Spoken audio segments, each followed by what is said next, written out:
حاکم وقت نے خواب میں نبی کریم صلی اللہ علیہ وسلم کو ایک سونے کے محل کے سامنے تشریف فرما دیکھا۔ حاکم وقت نے پوچھا، یا رسول اللہ صلی اللہ علیہ وسلم، یہ کس کا محل ہے؟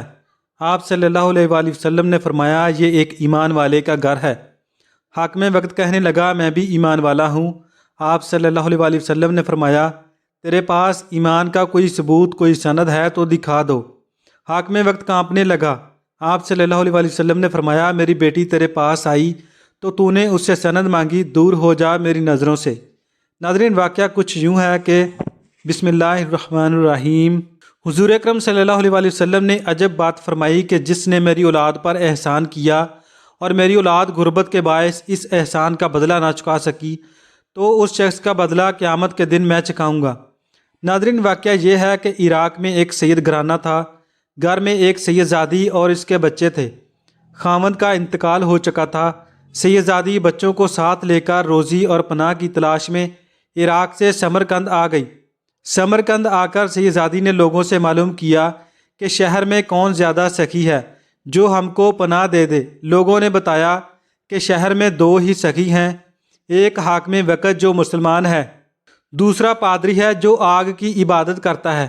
سید زادی نے سوچا کہ پادری تو مسلمان نہیں، وہ کیا پناہ دے گا، حاکم کے پاس چلتے ہیں۔ سید زادی بچوں کو لے کر مسلمان حاکم کے پاس آئی اور کہنے لگی، میں آل رسول صلی اللہ علیہ وسلم سے ہوں، میرے خاوند کا انتقال ہو گیا ہے، میں بے بس ہوں، مجھے پناہ چاہیے۔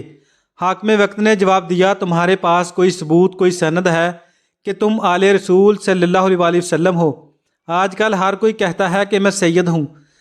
سید زادی نے جواب دیا، میرے پاس تو کچھ بھی نہیں آپ کو دکھانے کے لیے۔ حاکم وقت بولا، میرے پاس کوئی پناہ نہیں ایرے گہرے کے لیے۔ جواب ملنے پر سید زادی پادری کے دروازے پہ آئی۔ سید زادی نے بتایا کہ میں سید زادی ہوں، آل رسول صلی اللہ علیہ وسلم سے ہوں، میرا خاوند انتقال کر گیا ہے، میرے ساتھ میرے بچے بھی ہیں، مجھے پناہ چاہیے۔ پادری نے اپنی بیوی کو آواز دی کہ ان کو عزت کے ساتھ گھر لے آؤ۔ پادری نے سید زادی اور اس کے بچوں کو کھانا کھلایا، رہنے کے لیے چھت دی۔ آدھی رات ہوئی۔ حاکم وقت جب سو گیا تو خواب میں نبی کریم صلی اللہ علیہ وسلم کو ایک سونے کے محل کے سامنے تشریف فرما دیکھا۔ حاکم وقت نے پوچھا، یا رسول اللہ صلی اللہ علیہ وسلم، یہ کس کا محل ہے؟ تو آپ صلی اللہ علیہ وسلم نے فرمایا، یہ ایک ایمان والے کا گھر ہے۔ حاکم وقت کہنے لگا، میں بھی ایمان والا ہوں۔ آپ صلی اللہ علیہ وسلم نے فرمایا، تیرے پاس ایمان کا کوئی ثبوت، کوئی سند ہے تو دکھا دو۔ حاکم وقت کانپنے لگا۔ آپ صلی اللہ علیہ وسلم نے فرمایا، میری بیٹی تیرے پاس آئی تو تو نے اس سے سند مانگی، دور ہو جا میری نظروں سے۔ حاکم وقت جب بیدار ہوا اپنے بال نوچنے لگا، پچھتانے لگا، جلدی سے ننگے سر پاؤں پادری کے گھر پر آدھی رات کو دستک دی۔ پادری جب باہر آیا، حاکم وقت کہنے لگا، تم وہ مہمان مجھے دے دے، میں تجھے 300 دینار دیتا ہوں۔ پادری نے کہا، تم مجھے ساری دنیا کی دولت بھی دے دو تب بھی نہیں دوں گا، اور جو تم خواب دیکھ کر آئے ہو وہی خواب میں نے بھی دیکھا ہے۔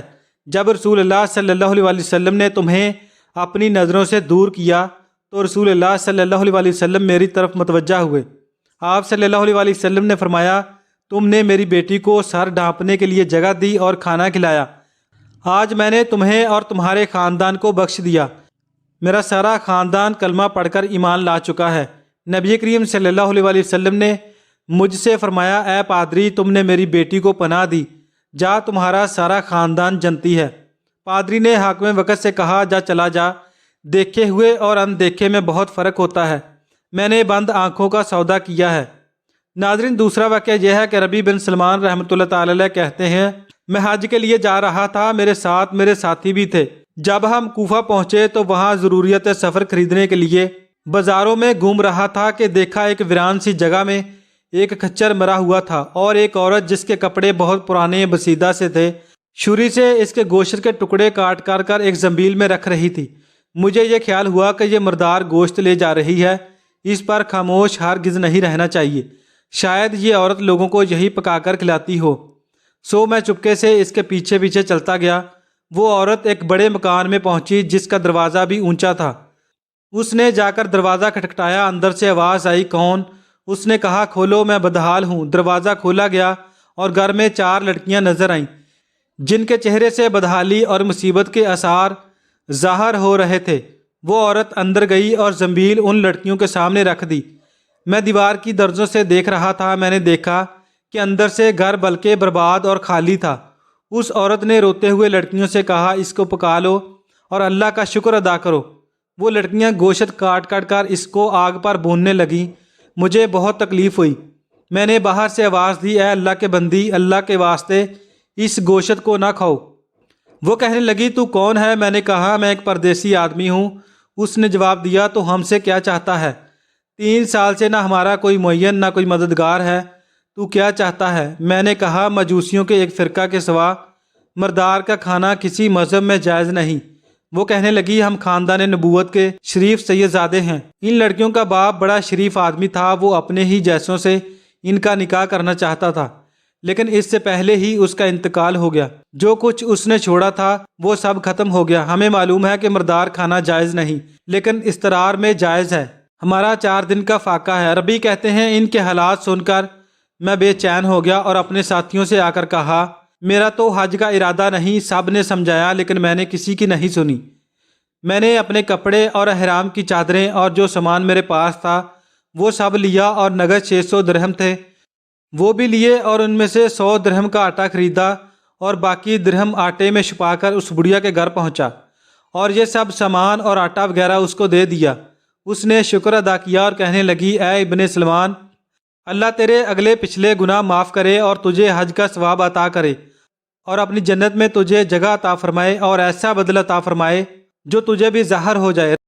ربی کہتے ہیں، حج کا قافلہ روانہ ہو گیا۔ ان کے استقبال کے لیے میں کوفہ میں ہی رکا رہا تاکہ ان سے اپنے لیے میں دعا بھی کراؤں۔ جب حجاج کا ایک قافلہ میری آنکھوں کے سامنے سے گزرا تو مجھے اپنے حج سے محروم رہ جانے پر بہت افسوس ہوا اور رنج سے میرے آنسو نکل آئے۔ جب میں ان سے ملا تو میں نے کہا کہ اللہ تعالیٰ تمہارا حج قبول کرے اور تمہارے اخراجات کا تمہیں بدلہ عطا فرمائے۔ ان میں سے ایک نے کہا، یہ کیسی دعا ہے؟ میں نے کہا، اس شخص کی دعا جو دروازہ تک کی حاضری سے محروم ہو۔ وہ کہنے لگے، بڑے تعجب کی بات ہے، اب تو اس سے بھی انکار کرتا ہے کہ تو ہمارے ساتھ عرفات کے میدان میں نہ تھا، تو نے ہمارے ساتھ رمی جمرات نہیں کی، تو نے ہمارے ساتھ طواف نہیں کیے۔ میں اپنے دل میں سوچنے لگا کہ اللہ کا لطف ہے، اتنے میں میرے شہر کے حاجیوں کا قافلہ آ گیا۔ میں نے کہا، اللہ تعالیٰ تمہاری صحیح مشکور فرمائے، تمہارا حج قبول فرمائے۔ وہ بھی کہنے لگے کہ تو ہمارے ساتھ عرفات میں نہیں تھا، رمی جمرات نہیں کی تو نے ہمارے ساتھ، اب تو انکار کر رہا ہے۔ ان میں سے ایک شخص آگے بڑھا اور کہنے لگا، بھائی انکار کیوں کرتے ہو؟ تم ہمارے ساتھ مکہ میں نہیں تھے یا مدینہ میں نہیں تھے جب ہم قبر اطہر کی زیارت کر کے باب جبریل سے باہر کو آ رہے تھے؟ اس وقت ازدحام کی کثرت کی وجہ سے تم نے یہ تھیلی میرے پاس امانت رکھوائی تھی جس کی مہر پر لکھا ہوا تھا، من عملنا ربح، جو ہم سے معاملہ کرتا ہے نفع کماتا ہے۔ اس نے کہا، یہ لو اپنی تھیلی واپس لے لو۔ ربی رحمۃ اللہ تعالی علیہ کہتے ہیں، میں نے اس تھیلی کو کبھی اس سے پہلے کبھی نہیں دیکھا تھا۔ اس کو لے کر میں گھر واپس آیا، عشاء کی نماز پڑھی، اپنا وظیفہ پورا کیا، اسی سوچ میں جاگتا رہا کہ آخر یہ قصہ کیا ہے۔ اسی کشمکش میں آنکھ لگ گئی تو میں نے حضور اکرم صلی اللہ علیہ وسلم کی خواب میں زیارت کی۔ حضور اکرم صلی اللہ علیہ وسلم نے تبسم فرماتے ہوئے ارشاد فرمایا، اے ربی، آخر ہم کتنے گواہ اس پر قائم کریں کہ تو نے حج کیا ہے؟ تو مانتا ہی نہیں۔ بات یہ ہے کہ جب تو نے اس عورت پر جو میری اولاد میں سے تھی تو نے خرچ کیا اور اپنا حج کا ارادہ ملتوی کیا تو اللہ نے اس کا نعم البدل تجھے عطا فرمایا۔ اللہ نے ایک فرشتہ تیری صورت بنا کر اس کو حکم دیا کہ وہ قیامت تک ہر سال تیری طرف سے حج کیا کرے، اور دنیا میں تجھے یہ اوص دیا کہ 600 درہم کے بدلے 600 دینار اشرفیاں عطا کی۔ ربی رحمۃ اللہ تعالی علیہ کہتے ہیں، جب میں سو کر اٹھا تو اس تھیلی کو کھول کر دیکھا تو اس میں 600 اشرفیاں موجود تھیں۔ ناظرین، تب تک کے لیے اتنا ہی۔ آپ لوگوں سے گزارش ہے کہ اس ویڈیو کو زیادہ سے زیادہ لوگوں کے ساتھ شیئر کریں تاکہ اس ویڈیو سے سبق حاصل کر کے دوسرے لوگوں کے دل میں بھی اہل بیت کی محبت پیدا ہو جائے۔ ناظرین، اللہ تعالیٰ سے دعا ہے کہ اللہ تعالیٰ ہم سب کو اہل بیت سے سچی سچی محبت عطا فرمائے، آمین۔ ناظرین، اللہ تعالیٰ کے 99 ناموں میں سے ایک نام کمنٹ سیکشن میں ضرور ٹائپ کریں۔ تھینکس فار واچنگ، اللہ حافظ۔